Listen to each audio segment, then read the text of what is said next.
А на терен веќе треба да го имам колегата Владко Чаловски. Тој се наоѓа пред хотелот Doubletree Hilton и ќе разговара со Огнен Малески за оние средби кои се случуваат внатре во хотелот, а тоа е обврските, односно процесите кои произлегуваат од Берлинскиот конгрес. Голем дел организации, но и државници присуствуваат и дискутираат за овие процеси. Чаловски, дали се слушаме, повели? Атоска, да не ја повторувам повторно најавата. Да, овде сме со амбасадорот Огнен Малески, зборуваме за берлинскиот процес, односно што е она што ќе се разговара како главни теми овде за време на председавањето на Македонија и Бугарија. Амбасадоре, пред се ви благодарам што сте дел од Урински брифинг. Благодарам на поканата. Да не должам многу. Берлинскиот процес по 2015 година за прв пат со организиран, односно воден од една земја членка и од една кандидат членка, Македонија и Бугарија. Во едно такво присуство на министрите од Западен Балкан пред се, присуството на германскиот министер за надворешни Хајко Мас, што е оно што ќе се произлезе како еден резултат од оваа денешна конференција и оно што трае веќе изминативе 2-3 дена во Скопје? Па самиот формат, гимних формат на оваа конференција зборува во која насока ќе се движи и дискусијата на овој самит. Имено одбрана е практика која изминативе 30 на години е востановена во Европската Унија. Секој 6 месеци министрите за надворешни работи на Европската Унија да се состануваат во неформална атмосфера, без специфична агенда однапред поставена со крути прашања и без заклучоци обврзувачки да дискутираат отворено за актуелните проблеми. Така што она што може да се очекува и на овој форум, да покрај оние стандардните како напредуваат проектите и обврските преземени со Берлинскиот процес, неизбежното проширување на Европската Унија и како тече тој процес, до некои актуелни теми, како што се миграциите, а може би и коронавирусот, кој гледаме дека станува се поголема закана за не само за здравјето на луѓето во Европа, туку за економиите и практично нема сфера од човековото живење која не е зафатена од овој проблем. Со оглед на тоа што напоменав, овде ќе бидат министрите за надворешни работи на земјите од Западен Балкан. Овде ќе биде и Бугарија како присутна како поддржувач на Македонија кон членството полноправно кон Европската Унија. Колку овој ваков форум и дозволува на државата да ги наметне своите барања како една земја кандидат која што допрва треба да исполни неколку услови, меѓутоа НАТО веќе е завршена работа, на повидок е дали ќе добиеме датум за преговори во самитот во Загреб. Мислам дека тајмингот е многу добро одбран или се совпаѓа, ако е планирано предходно, со некои важни одлуки кои треба Европската Унија да ги донесе во март. Самиот избор на Македонија да биде ко-председавач со Бугарија има и една символично значење. Со тоа и на Македонија се одава признание како земја од регионот дека сторила многу на планот на иницирање соработка во сите сфери со своите непосредни и пошироки соседи. Така што нормално како домаќини ние имаме таа привилегија да имаме и две обраќања покрај министерот ќе биде и премиерот кој ќе поздрави овој форум. Тоа е важно во создавањето на еден одиум, една позитивна слика во рамките на Европска Унија. Тука главно се земји кои се и онака позитивно настроени и кон нашата земја и кон регионалната соработка и вклучување на целиот Балкан во Европската унија, така што ова ќе биде едно дополнително охрабрување, но главната порака всушност треба да се упати кон оние евроскептици и кочничари во рамките на Европската унија, како тие да се убедат да конечно донесат позитивна одлука за еден побрз напредок на регионот и приклучување во Европската унија.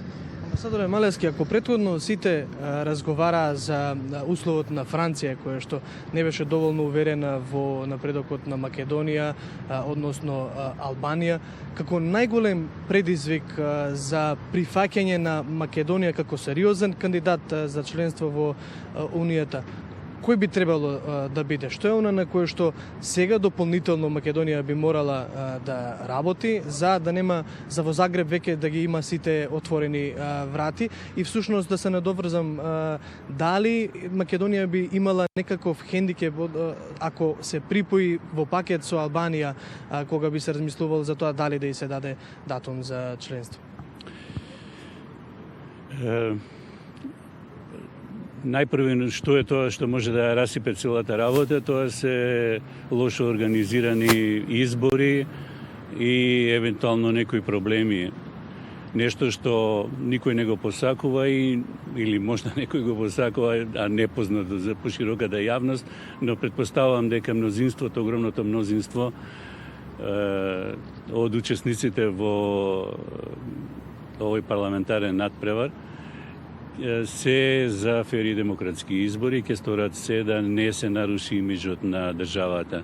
Така наречената прљава кампања гледаме дека станува лајтмотив и слика и во многу поразвиени подемократски држави. Мене лично не ми се допаѓа, но не мислам дека е тоа нема да се оценува, ќе се оценуваат конкретните чекори кои обезбедуваат фери демократски избори. Тука се и наблюдувачите или ќе бидат наблюдувачите од Европската унија, од ОПСЕ и Советот на Европа и нивните извештаи ќе бидат тоа главно мерило како се спроведени изборите. Значи тука може потенцијален кикс да биде. Инаку сето на друго мислам дека нашата држава го направи и да предамно во вториот дел Пакетот е рационално решение за Европската унија, за две релативно мали држави во еден момент да отпочне процес кој различно ќе тече во зависност од тоа колку државите ќе вложуваат самите во реформите, во прогресот. Но има една тука контрадикција, бидејќи цело време од Европска унија беше наметнат принципот на мерење на индивидуалните заслуги, мерит систем, кој што остварил и тука мислам дека Македонија е во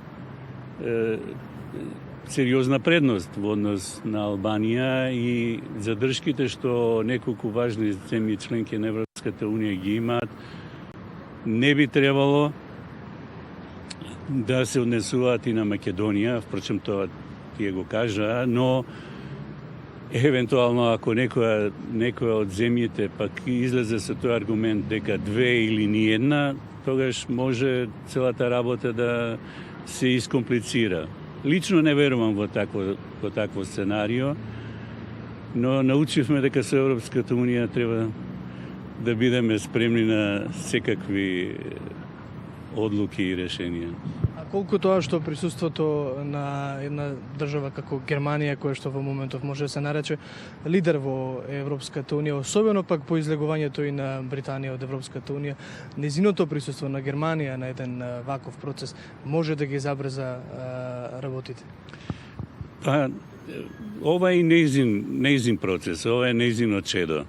И дојде во момент кога мнозинството земји во Европската унија зборува за стопирање на процесот на проширување и тоа се одрази и во позицијата на Европскиот совет, Европската комисија, се сеќавате на изјавата на Јункер Ние тогаш мислевме дека е трагично 5 години, дека ќе се стопира процесот, испадна 5 години, скоро ништо да не се направи, многу малку да се направи.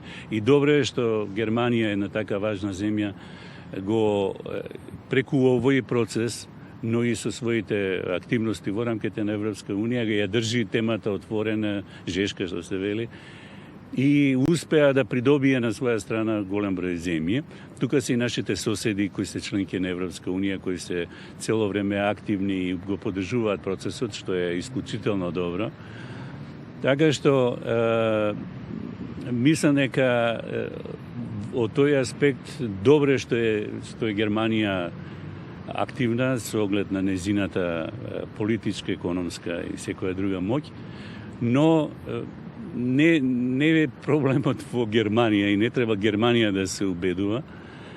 Мислам дека да го забрза процесот. Да го забрза, мислам дека работи на тоа, но гледаме дека има една група на некои отворено тоа го кажуваат, велам група земји кои дел од нив отворено, а дел очигледно во кулуарите и зацкриено работат на успорување на овој процес и мислам дека фокусот всушност ќе треба да биде насочен таму како и тие да се придобијат.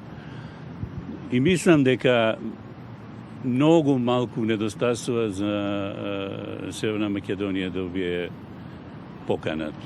За крај, токму тоа ми беше прашањето дали сте оптимист во поглед на самитот во Загреб, меѓутоа еве веќе ми одговоривте дека сте оптимист. Јас Па оптимист, сега измислуваме разни комбинации, па најчесто воздржан оптимист. Воздржан затоа што кога ќе се изгорите на жешкото млеко еднаш и после тоа дувате и на јогуртот, а Европска Унија неколку пати ни приреди такви непријатни изненадувања и би било неодговорно од било чија страна, па и од моја страна, да тврдам дека сигурно добиваме. Храбри тоа што ние она што беше обврска, добро го завршивме, добро под наводници за овие стандарди, ние би сакали уште подобро сигурно да биде, но велам, секогаш мора да се една задршка за да се одбегне разочарувањето кое не еднашка изминативе, посебно изминатава година ги доживеа. Амбасадор, ви благодарам што одвоивте време за гостувањето во утрински брифинг. Се гледаме секако и надвор и во студиото повторно. Благодарам на поканата.